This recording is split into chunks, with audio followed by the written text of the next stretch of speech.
Emails. So emails, personalized emails.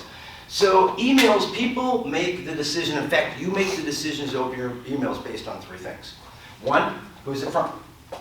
Okay, so you see who it's from, and you're like, okay, I don't want to open that email. It's, for whatever reason, you may not want to open it.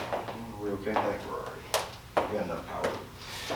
The second one, though, is probably, I don't know if you can affect this one a lot. I mean, I guess you could change it, but you are who you are, right? This is the where, though, you're going to see a couple examples that you guys need to take advantage of.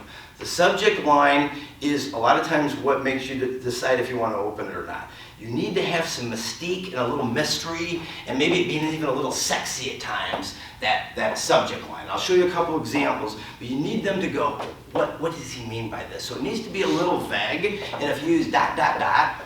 A lot of times when you say something, you say, hey, persistence versus pushy, ...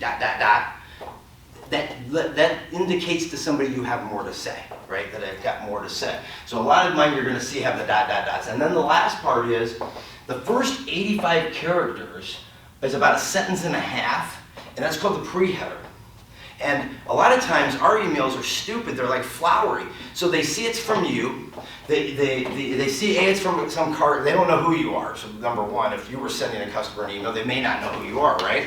So they see that, I don't know who this is. The subject line says, Cunis, Chrysler Dodge Jeep Ram, or Cunis Ford, right? And they're like, okay, now I know what this is. And then the first line says, thank you so much for submitting your inquiry. We really appreciate the opportunity to earn your business. Sounds just like every damn dealer. You know what it is. It's no different than junk mail, bill, junk mail, you know right what it is. So I wouldn't lead with that. I'd lead with cooler stuff. So I'll show you a couple of things.